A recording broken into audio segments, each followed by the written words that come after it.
So here I am just off Finger Rock Canyon Trail. This is the Santa Catalina Mountains behind me. I'm in I think a recreation area, which is, I think, abuts to a national forest. So it's like a big wilderness area around me. And so this is the mountains to my back. And then down this way is the canyon. And then you could see Tucson in the valley. So I like to go on these hikes on the weekends when I'm not working at the call center where I work now. And it's nice to get away, get out into the wilderness. It's interesting when I rise in elevation and I get to look out over Tucson. I just noticed that it just always seems like a strange anomaly to me to just look out over all the houses and the infrastructure and the roads and the cars driving around, and all the electric lights at night, all the pavement and the concrete and the houses and buildings and people moving around.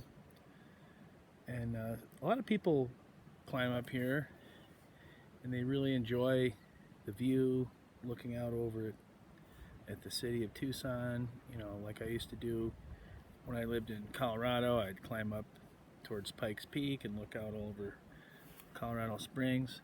But I never was really that fascinated by looking down back onto civilization, because it's just the way it is. It's just something I sort of put up with, being born in the time period that I was born in, living in 2019. Just, owning a car and driving to work, and driving to the store, and walking around on concrete, spending my time indoors, using technology, using a cell phone, using a computer, using GPS navigation. Like, these are things that are just part of life, but just it holds no real interest or fascination with me. I like using the internet and looking up information and communicating with people. But if it was up to me, if there was no electronics, no telephones, I would just, write my thoughts. I would just try to get books published, write that way. I use a lot of technology in the whole podcast idea, but I just really feel more at home in nature. And it's not that easy to set up a life where you spend most of your time outdoors in nature. And there are a lot of people that enjoy living in nature, and they end up a lot of times ending up in like extractive industries just so they could work outdoors, becoming miners and lumberjacks and construction workers, and, operating heavy equipment. Like, that's part of making a living outdoors, farming. But it's really rare to make a living just spending all your time in the wilderness, where I feel more at home. I was talking earlier in my earlier podcasts about some writers that influenced me, and it sort of gets back to this idea of wilderness and the need for civic mindedness. Like some of the green anarchists I talk about, they sort of set themselves against society, like they're in conflict against civilization, and they sort of set up civilization and the wilderness to be opposed to each other. But one irony is, in the United States, a lot of the wilderness has been set aside through legislation. And so it's because of our democratic way of government that we have a lot of these natural areas preserved. They're not just waste areas that just had been looked over by people. They're areas that have been deliberately preserved through legislation. People who hunt and fish, their hunting licenses fees go into the maintenance of natural areas, natural forests, and wilderness areas. And congressmen and senators and people in government have worked to pass legislation to preserve these wild areas. And so I try to, vote and do what I can to make sure that these areas, remain preserved. There is kind of a frontier mindset still in a lot of rural areas where the idea is to sort of live on your own, have your own piece of land, and sort of be left alone, and take care of your own security with having guns for personal protection, and just not having as little to do with government as possible. So that's a mindset that I can understand. It sort of fits in more with like a rural lifestyle, but by being isolated like that, not working together for larger causes, you really wouldn't end up with the type of wilderness that we have preserved, especially in the lower 48. I think in Alaska, a lot of the wilderness would exist just because it's so isolated. It might be more degraded through mining and overfishing and hunting and things like that if it wasn't so regulated. But a lot of the wilderness would probably still be there because it's such a large place and it's so remote and inhospitable for most of the year. It's just like Siberia. Siberia is so vast and remote, even though there is a lot of activity going on, a lot of mining and railroads being built.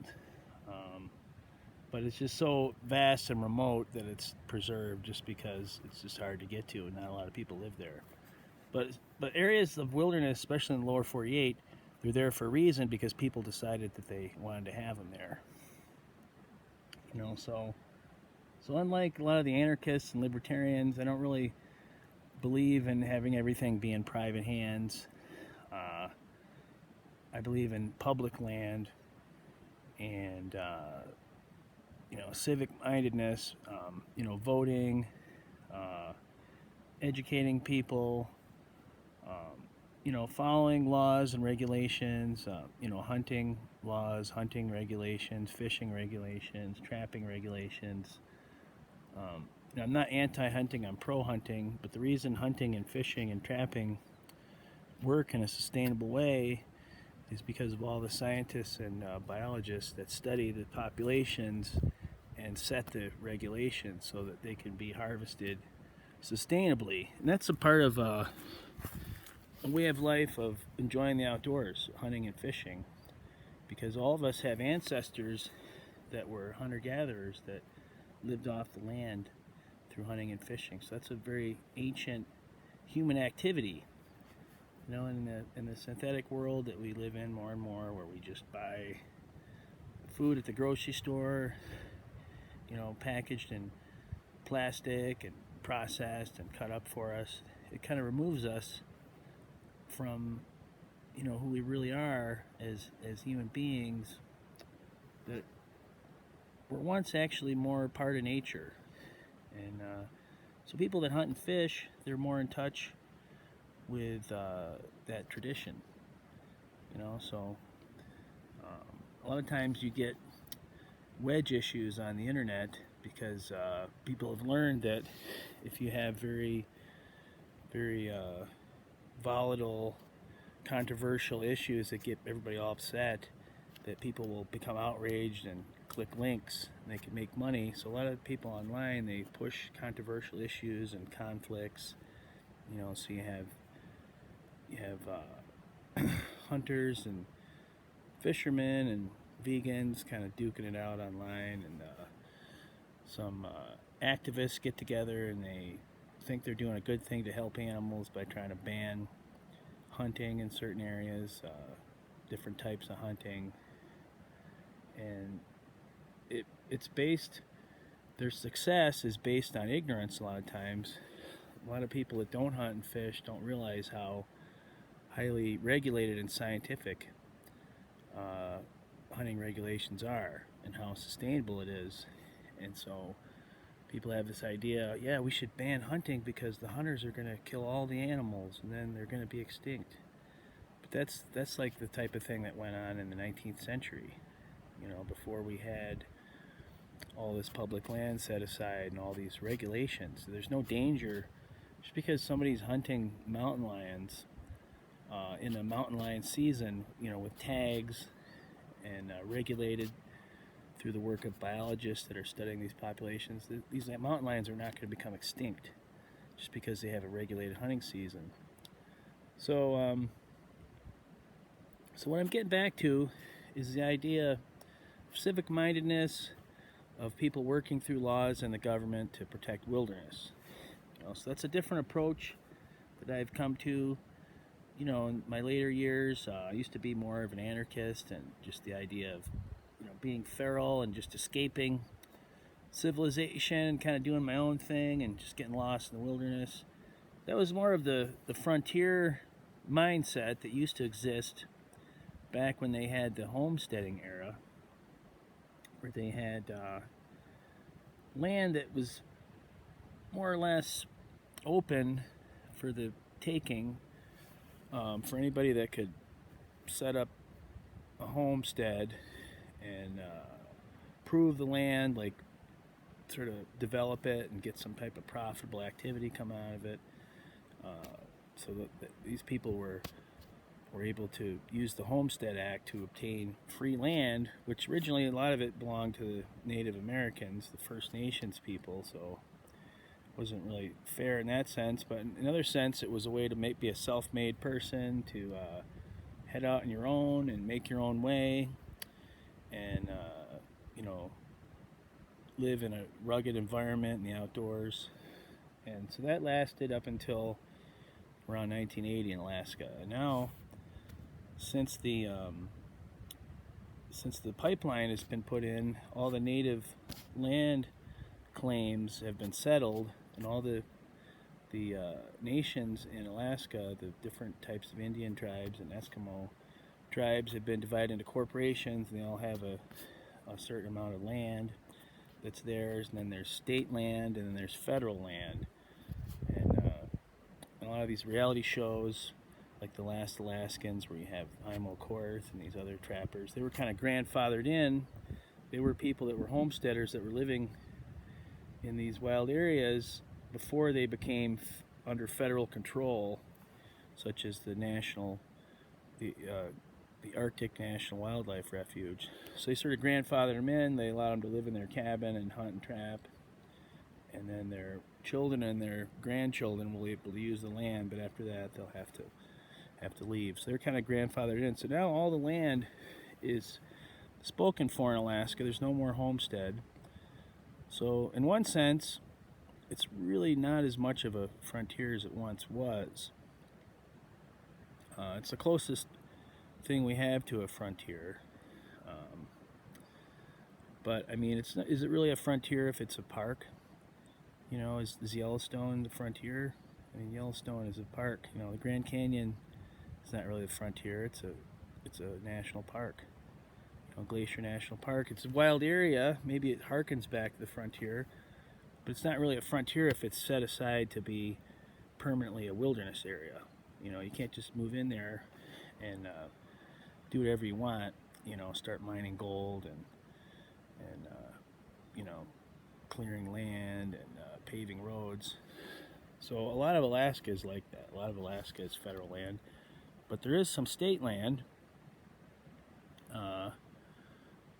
that you can buy from the government, from the state government of Alaska, and it's fairly cheap, just a few $1,000s for 5 or 10 acres, and and you can develop the land. Some areas you could build a cabin that's for recreation, some areas you could build a home. And so it's not really free land anymore, but it's still pretty cheap. And so in a sense you could sort of recapture the homestead era. You could obtain hunting and subsistence fishing license. You can gather dead firewood. You can do different types of building. There's not as many zoning regulations, so if you want to build an experimental type home, you have more freedom to do that. So there is a lot more freedom in many ways up there. But I also just want to say I'm not really against the government. I'm not really against hunting regulations and oversight, because it's been used for the most part in the United States in a good way, and it's preserved wilderness. So, since I've been influenced by listening to the Meat Eater podcast with Steve Rinella, and the history of all the legislation that's been put in place to set aside wilderness land, I've just really become impressed with the need to work together with other people, collectively, to preserve wild areas. So I just wanted to share a little bit of my thoughts about that. So as I go on, I'm going to hopefully improve the podcast. I'm going to put my Patreon link here. I'm going to put my Alaska Homestead fundraising link. The plan is to work here in Tucson and save some money, and then take a trip up to Alaska by this summer, in the early part of the summer, and work seasonally in Alaska, and be able to camp while I work seasonally, and have enough money to purchase some land in the fall. And so that's when the real adventure is going to begin. But I am going to, if I can't really raise the money to go up this year, I'm going to have to stay here in Tucson. But I'm going to still work towards that goal of saving money to hopefully within a year be up there in Alaska. It all depends on if I'm able to raise the money to drive up the Alaska Highway this spring, because it's a very long drive, and it takes around $1,000 to get up there. So anyway, that's my third podcast. It's a beautiful day. I'm going to do some more hiking. I'm going to put this podcast up Monday, so thanks for listening.